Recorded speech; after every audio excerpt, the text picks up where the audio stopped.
ಕ್ಷಮಿಸು ಉಪೇಂದ್ರ ಕಾರ್ಯಕ್ರಮಕ್ಕೆ ಸ್ವಾಗತ ನಿಮ್ಮೆಲ್ಲರಿಗೂ.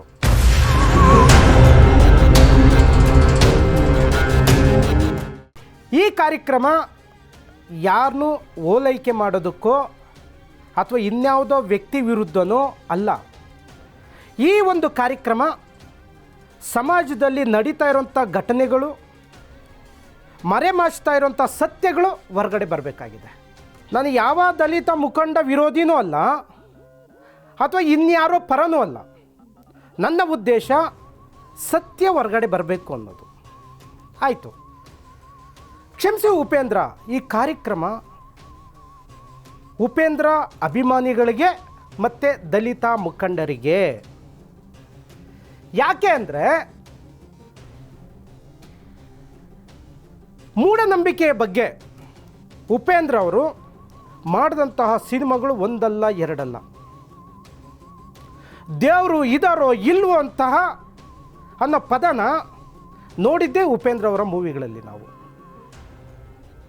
ಮುಕುಂದ ಮುರಾರಿ ಮೂವಿ ನೋಡಿದಿರಲ್ಲ, ಹೇಗಿದೆ ಮುಕುಂದ ಮುರಾರಿ? ಅಲ್ಲಿ ಚೆಲ್ತಾ ಇರೋಂಥ ಹಾಲು ಬಡವ್ರಿಗೆ ಕೊಟ್ಟರೆ ಅದರಿಂದ ಒಂದು ಹೊತ್ತು ಊಟ ಸಿಗುತ್ತೆ ಅಂತ ಹೇಳಿರೋಂಥ ಮೂವಿ ಪ್ರತಿಯೊಬ್ಬ ವ್ಯಕ್ತಿಯ ಹೃದಯವನ್ನು ತಟ್ಟಿದಂಥದ್ದು. ಇದೇ ಉಪೇಂದ್ರ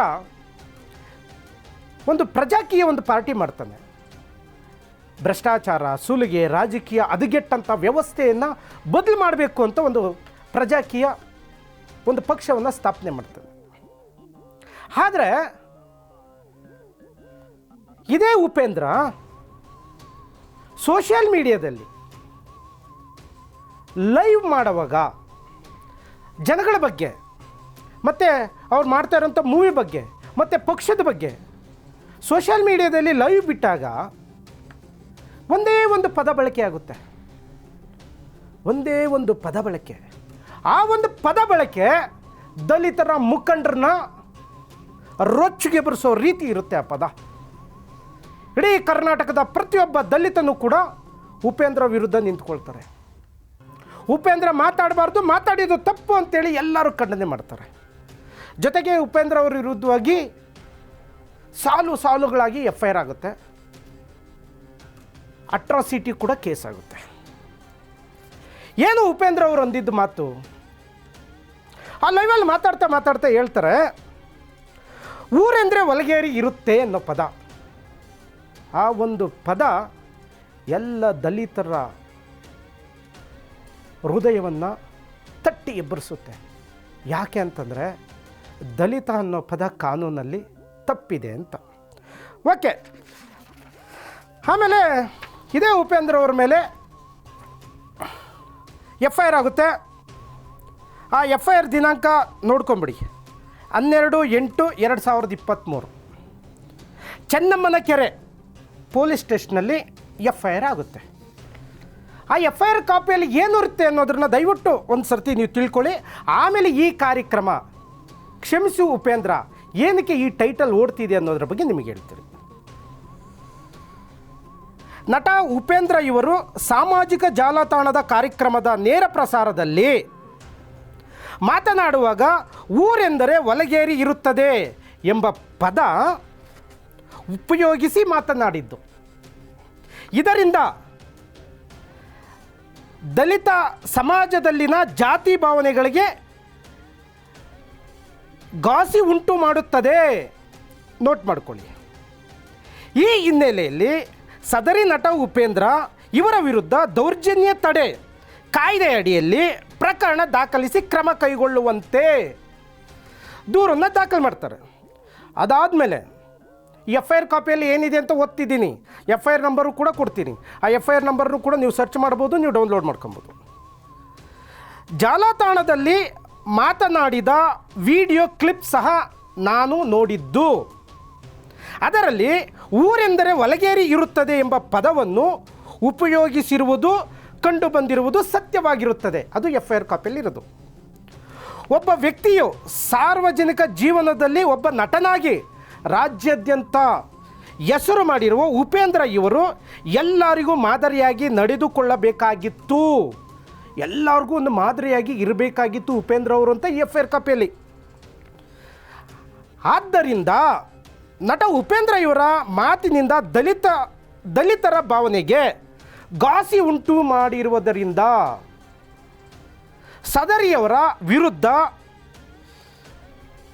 ಜಾತಿ ಮತ್ತು ಪರಿಶಿಷ್ಟ ಪಂಗಡಗಳ ದೌರ್ಜನ್ಯ ನಿಯಂತ್ರಣ ಕಾಯ್ದೆ 1989 ಅಡಿ ಕ್ರಮ ಕೈಗೊಂಡು ಪ್ರಥಮ ವರ್ತಮಾನ ವರದಿ ದಾಖಲಿಸಲು ಕೋರಿ ಕೊಟ್ಟ ದೂರು ಇತ್ಯಾದಿ. ಇದಕ್ಕೆ ನಿಮಗೆ ಸ್ಪಷ್ಟವಾಗಿ ಎದ್ದು ಕಾಣಿಸ್ತಿದೆ, ನಿಮಗೆ ಒಂದು ಸ್ಪಷ್ಟವಾಗಿ ಎದ್ದು ಕಾಣಿಸ್ತದೆ. ಈ ಒಂದು FIR ಕಾಪಿಯಲ್ಲಿ ಇರೋ ವರ್ಡ್ ಒಂದೇ, ಊರೆಂದರೆ ಒಲಗೇರಿ. ಅಂದರೆ ನಾವು ಕೆಲವು ಗಾದೆ ಮಾತುಗಳನ್ನು ಬಳಕೆ ಮಾಡ್ತೀರಿ, ಗಾದೆ ಮಾತಲ್ಲೂ ಹೇಳ್ತೀರಿ ಊರಂದರೆ ಒಲಗೇರಿ ಇದ್ದೇ ಇರುತ್ತೆ ಅಂತ. ಆ ಒಂದು ದೃಷ್ಟಿಕೋನದಲ್ಲಿ ಮಾತಾಡಿರೋದು ಅಂತ ಕೆಲವು ಜನ ಒಂದು ಕಡೆ, ಇನ್ನೊಂದು ಕಡೆ ಈ ಪದವನ್ನು ಬಳಕೆ ಮಾಡಲೇಬಾರ್ದು, ಸುಪ್ರೀಂ ಕೋರ್ಟ್ ಆರ್ಡರ್ ಐತೆ ಅಥವಾ ಹೈಕೋರ್ಟ್ ಆರ್ಡರ್ ಐತೆ, ಇದನ್ನೆಲ್ಲ ಇಟ್ಕೊಂಡು ಒಂದಷ್ಟು ಚರ್ಚೆ ಆಯಿತು. ರೋಡ್ಗೆ ಇಳಿದ್ರು, ಬೆಂಕಿ ಹಚ್ಚಿದ್ರು, ಒಬ್ಬ ನಟನ ವಿರುದ್ಧವಾಗಿ ಎಷ್ಟು ಬೇಕೋ ಅಷ್ಟು ಘೋಷಣೆ ಮಾಡಿದ್ರು, ಎಲ್ಲ ಮಾಧ್ಯಮಗಳು ಚರ್ಚೆ ಆಯಿತು, ಪ್ರತಿಯೊಬ್ಬರು ಚರ್ಚೆ ಮಾಡಿಕೊಂಡ್ರು.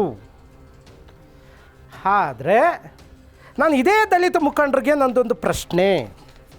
ದಲಿತರ ಮುಖಂಡ್ರೆ, ನೀವೇನು ಉಪೇಂದ್ರ ಅವ್ರ ವಿರುದ್ಧವಾಗಿ ಹೋರಾಟ ಮಾಡಿದ್ರಲ್ಲ, ಒಲಗೇರಿ ಊರೆಂದರೆ ಒಲಗೇರಿ ಇರುತ್ತೆ ಅನ್ನೋ ಪದ, ಈ ಪದ ನಿಮಗೆ ಅಷ್ಟೊಂದು ನೋವು ಕೊಟ್ಟಿದ್ದು ಅನ್ನೋಗಿದ್ದರೆ, ನಮಗೂ ನೋವು ಕೊಟ್ಟಿತ್ತು, ನಾವು ಹೋರಾಟ ಮಾಡಿದ್ರಿ. ಇದೇ ಥರ ಇನ್ನೊಬ್ಬ ವ್ಯಕ್ತಿ ಯಾರಾದರೂ ದಲಿತರ ಪದಗಳನ್ನು ಬಳಕೆ ಮಾಡಿದ್ರೆ ಏನು ಮಾಡ್ತೀರಿ? ಈಗ ದಲಿತರ ಮುಖಂಡರಿಗೆ ಒಂದು ಆಡಿಯೋ ಕೇಳಿಸ್ತೀನಿ, ಇದಕ್ಕೆ ನೀವು ಉತ್ತರ ಕೊಡಬೇಕು. ಪ್ಲೇ ಮಾಡ್ರಿ ಆಡಿಯೋ. ಅದು ಒಬ್ಬ ದಲಿತರನ್ನು ಸಹಿತ ನನ್ನ ಮನೆಯೊಳಗೆ ಕೂಡಿಸಿ ಮಾತಾಡ್ತೀನಿ ನಾನು. ಒಬ್ಬ ದಲಿತರನ್ನು ಸಹಿತ ನನ್ನ ಮನೆಯೊಳಗೆ ಕೂಡಿಸಿ ಮಾತಾಡ್ತೀನಿ ನಾನು. ಒಬ್ಬ ದಲಿತರನ್ನು ಸಹಿತ ನನ್ನ ಮನೆಯೊಳಗೆ ಕೂಡಿಸಿ ಮಾತಾಡ್ತೀನಿ ನಾನು. ಆಡಿಯೋ ಕೇಳಿದ್ರಲ್ಲ, ಈ ಆಡಿಯೋಗೂ ಉಪೇಂದ್ರ ಅವರು ಮಾತಾಡಿರುವಂತಹ ವಿಡಿಯೋಗೂ ಎಷ್ಟು ಸಂಬಂಧ ಇದೆ ಅಥವಾ ಎಷ್ಟು ವ್ಯತ್ಯಾಸ ಇದೆ ದಯವಿಟ್ಟು ಹೇಳಬೇಕು. ದಲಿತರನ್ನ ಕರೆಸಿ ಅನ್ನ ಹಾಕ್ತೀನಿ ಅನ್ನೋ ಪದ ನಿಮಗೆ ಈ ಆಡಿಯೋ ಕೇಳಿಲ್ಲ ಅಂದರೆ, ಈ ಆಡಿಯೋ ಸಂಪೂರ್ಣವಾಗಿ ಎಲ್ಲ ಸೋಷಿಯಲ್ ಮೀಡಿಯಾದಲ್ಲೂ ಇದೆ, ಎಲ್ಲ ಕಡೆಯೂ ಇದೆ. ಈ ಪದವನ್ನು ಬಳಕೆ ಮಾಡಿರೋಂಥ ವ್ಯಕ್ತಿ ಯಾರು ಅಂತಲೂ ಕೂಡ ಗೊತ್ತಿದೆ. ದಯವಿಟ್ಟು ಉಪೇಂದ್ರ ಅವರ ವಿರುದ್ಧವಾಗಿ ಎಷ್ಟು ಜನ ಹೋರಾಟ ಮಾಡಿದ್ರಲ್ಲ, ಈಗ ಈ ಪದದ ಬಳಕೆ ಕೇಳಿಸ್ಕೊಂಡು ಕೂಡ ಇದರ ವಿರುದ್ಧವಾಗಿ ಇದು ಅಟ್ರಾಸಿಟಿಗೆ ಸೇರುತ್ತೋ, ಈ ಪದ ಸೇರಲ್ವೋ, ದಯವಿಟ್ಟು ಸೋಷಿಯಲ್ ಮೀಡಿಯಾದಲ್ಲಿ ಉತ್ತರ ಬೇಕಿದ್ದು. ಒಬ್ಬ ನಟ ಉಪೇಂದ್ರ ಮಾತಾಡಿರೋಂತಹ ಊರಂದಮೇಲೆ ಒಲಗೇರಿ ಇರುತ್ತೆ, ಇದೊಂದು ಗಾದೆ ಮಾತು ಅಂತ ನಿಮಗೆ ಗೊತ್ತಿದ್ರು ಅಥವಾ ಈ ಪದನೇ ತಪ್ಪು ಅನ್ನಾಗಿದ್ದರೆ, ನೀವು ಉಪೇಂದ್ರ ಅವ್ರ ವಿರುದ್ಧವಾಗಿ ಹೋರಾಟ ಮಾಡಿದ್ದು ಯಾವುದೇ ರೀತಿದಂಥ ತಪ್ಪಲ್ಲ. ಉಪೇಂದ್ರ ಅವ್ರಿಗೆ ಅಟ್ರಾಸಿಟಿ ಆಗಿದ್ದು ತಪ್ಪಲ್ಲ. ಈಗ ನೀವು ಕೇಳಿಸ್ಕೊಂಡಿರೋ ಪದ ಒಂದು ಆಡಿಯೋದಲ್ಲಿ ಈ ಒಂದು ವರ್ಡು ಕಾಮನ್ ವರ್ಡ್ ಅನ್ನೋಗೆ ಬಿಟ್ಬಿಡೋಣ ಅನ್ನೋಗಿದ್ರೆ, ಹಾಗಾದರೂ ಉಪೇಂದ್ರನು ಕೂಡ ಅದು ಕಾಮನ್ ವರ್ಡು ಬಿಡಬೇಕಾಗಿತ್ತು. ದಲಿತರ ಮುಖಂಡರು ಇಡೀ ಕರ್ನಾಟಕವೇ ಒಂದು ವರ್ಷದ ಹಿಂದೆ ನಡೆದಂಥ ಘಟನೆಗೆ ಕರ್ನಾಟಕವೇ ಬೆಚ್ಚಿ ಬಿದ್ದಂಗೆ ಹೋರಾಟಗಳು ನಡೆದವು. ನಾನು ಒಪ್ಕೊಳ್ತೀನಿ, ನಡಿಬೇಕು ಹೋರಾಟಗಳು. ದಲಿತರನ್ನ ತುಳಿಯಂಥ ವಿಚಾರಗಳಿದ್ದಾಗ, ಅಸ್ಪೃಶ್ಯತೆ ವಿಚಾರ ಇದ್ದಾಗ, ದಲಿತ ಅನ್ನೋ ಪದ ಯಾರು ತೆಗಿತಾರೋ ಅವ್ರ ವಿರುದ್ಧವಾಗಿ ಹೋರಾಟ ಮಾಡಬೇಕಾದ ದಲಿತರ ಮುಖಂಡರ ಕರ್ತವ್ಯ. ಹಾಗಾದರೆ ಈಗ ದಲಿತರ ಮುಖಂಡರಿಗೆ ಈ ಆಡಿಯೋ ಇದುವರೆಗೂ ಕೇಳಿಸಿಲ್ಲ, ನಮಗೆ ಗೊತ್ತಿರಲಿಲ್ಲ, ನಾವು ಹೋರಾಟ ಮಾಡಿಲ್ಲ, ನಮಗೆ ಗೊತ್ತಿಲ್ಲದೆ ನಾವು ಸುಮ್ಮನೆ ಆಗಿದ್ದೀರಿ ಅನ್ನೋಗಿದ್ರೆ, ಈಗ ನಮ್ಮ ಚಾನಲಲ್ಲಿ ಪ್ರಸಾರ ಮಾಡಿದ್ರಿ. ಎಲ್ಲ ದಲಿತರನ್ನು ನಾನು ಕೂರಿಸಿ ಊಟ ಹಾಕ್ತೀನಿ ಅನ್ನೋ ಪದ, ಹಂಗಾದ್ರೆ ದಲಿತರು ಬರ್ಗೆಟ್ಟವ್ರಾ? ನಾವೆಲ್ಲ ಹಿಂದೂ, ನಾವೆಲ್ಲ ಒಂದು ಅಂತ ಯೂಸ್ ಮಾಡೋಂಥ ಪದಗಳು, ನಾನೊಬ್ಬ ಬ್ರಾಹ್ಮಣ ಅಂತ ಹೇಳಿರೋಂಥ ಒಬ್ಬ ವ್ಯಕ್ತಿ, ದೇವರ ಸ್ವರೂಪ ಅಂತ ಹೇಳ್ಕೊಂಡಿರೋಂಥನು, ಇಡೀ ದೇಶದಲ್ಲೇ ಪ್ರತಿಯೊಬ್ಬರು ನೋಡ್ತಾರೆ, ಇವನ್ನ ದೇವಮಾನವ ಅಂತಲೂ ಕೂಡ ಕರೀತಾರೆ. ಇವನು ದೇವಮಾನವ ಅಂತ ಕರೆಸ್ಕೊಂಡು ಇರೋಂಥವನ ಬಾಯಲ್ಲಿ ದಲಿತರಿಗೆ ಅನ್ನ ಹಾಕ್ತೀನಿ ಅನ್ನೋ ಪದ, ಇದು ಉಪೇಂದ್ರ ಅಂದಿರೋ ಪದಕ್ಕಿಂತ ದೊಡ್ಡದ ಅಥವಾ ಉಪೇಂದ್ರ ಅಂದಿರೋ ಪದಕ್ಕಿಂತ ಚಿಕ್ಕದ? ಇದಕ್ಕೆ ದಲಿತರು ಉತ್ತರ ಕೊಡಬೇಕು. ಆಮೇಲೆ ಉಪೇಂದ್ರ ಅವ್ರ ಮೇಲೆ FIR ದಾಖಲು ಮಾಡಿಕೊಂಡಿದ್ದು ಶ್ರೀ ಮಧುಸೂದನ್ KN, ಸಹಾಯಕ ನಿರ್ದೇಶಕರು ಗ್ರೇಡ್ 2. ಸಮಾಜ ಕಲ್ಯಾಣ ಇಲಾಖೆ ಬೆಂಗಳೂರು ದಕ್ಷಿಣ ತಾಲೂಕರವರು ಅವರೇ ಹೋಗಿ ಪೊಲೀಸ್ ಸ್ಟೇಷನಲ್ಲಿ ದೂರು ಕೊಟ್ಟವ್ರೆ. ಈಗ ಎಲ್ಲ ದಲಿತರ ಮುಖಂಡರು ಒಗ್ಗಟ್ಟಾಗ್ತಿರೋ ಅಥವಾ ಈ ವಾಯ್ಸನ್ನ ಅಥವಾ ಈ ಪದನ ಬಳಕೆ ಮಾಡಿರೋರು ನಾವು ಹಂಗೆ ಬಿಟ್ಟು ಬಿಡಬೇಕೋ, ಅಥವಾ ಉಪೇಂದ್ರ ಅವರು ಊರಂದರೆ ವಲ್ಗೇರಿ ಇರುತ್ತೆ ಅನ್ನೋ ಪದನ ಇಟ್ಕೊಂಡು ಇಡೀ ಕರ್ನಾಟಕ ದೇಶದಲ್ಲಿ ಬೆಚ್ಚಿ ಬಿದ್ದಂಗೆ ನಾವು ಹೋರಾಟಗಳು ಮಾಡಿದ್ರಲ್ಲ, ಈ ಪದಕ್ಕೆ ಹೋರಾಟ ಮಾಡಬೇಕೋ ಬೇಡವೋ? ಅಕಸ್ಮಾತ್ ಈ ಪದಕ್ಕೆ ನೀವು ಯಾರು ಹೋರಾಟಗಳೇ ಮಾಡಿಲ್ಲ ಅಂತಂದರೆ, ಉಪೇಂದ್ರ ಅವರ ಅಭಿಮಾನಿಗಳೇ,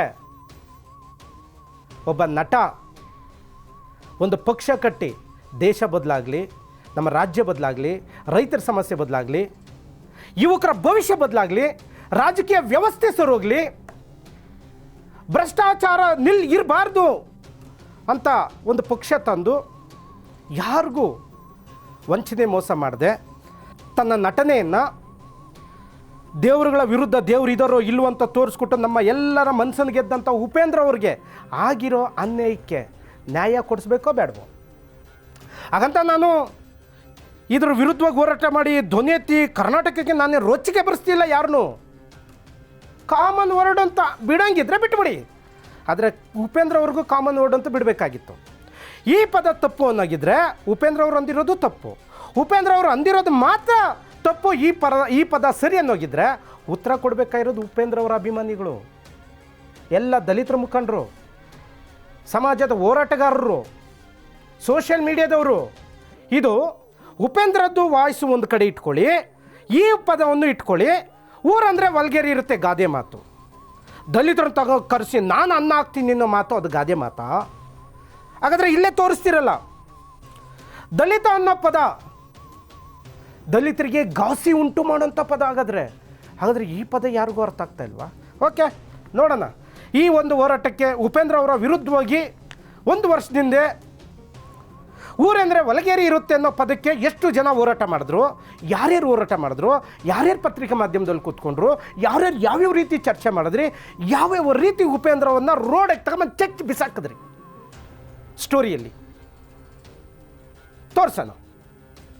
ಒಬ್ಬೊಬ್ಬರೇ ಇದ್ರ ಮೇಲೆ ಸಮಾಜ ಕಲ್ಯಾಣ ಇಲಾಖೆಯವರು ಇದ್ರ ಮೇಲೆ ಕ್ರಮ ತಗೊಂಡಿಲ್ಲ ಅಂದರೆ, ಹಾಗಾದರೆ ಈ ಪದ ಯಾರು ಬೇಕಾದರೂ ಬಳಕೆ ಮಾಡ್ಕೊಬೋದು. ಇನ್ನು ಮುಂದೆ ದಲಿತರನ್ನ ಕರೆಸಿ ನಾನು ಅನ್ನ ಹಾಕ್ತೀನಿ, ದಲಿತರನ್ನ ಮನೆ ಒಳಗಡೆ ಸೇರಿಸ್ಕೊತೀನಿ, ದಲಿತರಿಗೆ ನೀರು ಕೂಡಿಸ್ತೀನಿ, ಈ ಪದಗಳಾಗಾದರೆ ಯಾರು ಬೇಕಾದರೂ ಬಳಸ್ಕೊಬೋದು. ಈ ಒಬ್ಬ ವ್ಯಕ್ತಿ ದೇಶದಲ್ಲೇ ದೇವಮಾನವ ಅಂತ ಅನ್ಸ್ಕೊಂಡಿರೋನು, ಇವನ ಬಾಯಲ್ಲಿ ಪದ ಬಂದರೆ ತಪ್ಪಿಲ್ಲ, ಆದರೆ ಒಬ್ಬ ನಟನ ಬಾಯಲ್ಲಿ ಬರುವಂಥ ಪದಗಳಿಗೆ ತಪ್ಪು ಅನ್ನೋಗಿದ್ದರೆ ಉತ್ತರ ಯಾರು ಕೊಡಬೇಕು? ಈಗ ನೋಡೋಣ. ಈ ಕಾರ್ಯಕ್ರಮ ಇದಕ್ಕೆ ನ್ಯಾಯ ಸಿಗೋ ತನಕ, ಇದು ಸರಿ ತಪ್ಪು ಅನ್ನೋ ಚರ್ಚೆ ಆಗೋ ತನಕ ಕ್ಷಮಿಸು ಉಪೇಂದ್ರ ಕಾರ್ಯಕ್ರಮ ನಡೀತಾ ಇರುತ್ತೆ. ಮುಂದಿನ ಸಂಚಿಕೆಯಲ್ಲಿ ಉಪೇಂದ್ರ ಅವರ ವಿರುದ್ಧವಾಗಿ ಯಾರ್ಯಾರು ಹೋರಾಟ ಮಾಡಿದ್ರು, ಯಾರ್ಯಾರು ಉಪೇಂದ್ರ ಅವ್ರ ವಿರುದ್ಧವಾಗಿ ಧ್ವನಿ ಎತ್ತಿದ್ರು, ಯಾರ್ಯಾರು ಯಾವ್ಯಾವ ಚಾನಲಲ್ಲಿ ಕೂತ್ಕೊಂಡು ಇದ್ರ ಬಗ್ಗೆ ಚರ್ಚೆ ಮಾಡಿದ್ರು ಅನ್ನೋದನ್ನು ಮುಂದಿನ ಸಂಚಿಕೆಯಲ್ಲಿ ಎಳೆಯಾಗಿ ನಿಮ್ಮ ಮುಂದೆ ಬಿಚ್ಚಿಡ್ತೀರಿ. ಅದುವರೆಗೂ ಉಪೇಂದ್ರ ಅಭಿಮಾನಿಗಳೇ, ಇದು ನಿಮ್ಮ ಮುಂದೆ ಇದೆ. ಯಾವುದು ನ್ಯಾಯ, ಯಾವುದು ತಪ್ಪು, ಈ ಪದ ಸರಿನಾ, ಆ ಪದ ಸರಿನಾ, ಈ 2 ಪದಗಳನ್ನು ಮುಂದೆ ಇಟ್ಟು ಇದಕ್ಕೆ ಚರ್ಚೆ ಮಾಡಬೇಕಾಗಿರೋದು ಈಗ ಸೋಷಿಯಲ್ ಮೀಡಿಯಾ. ಎಲ್ಲರಿಗೂ ಧನ್ಯವಾದಗಳು. Thank you.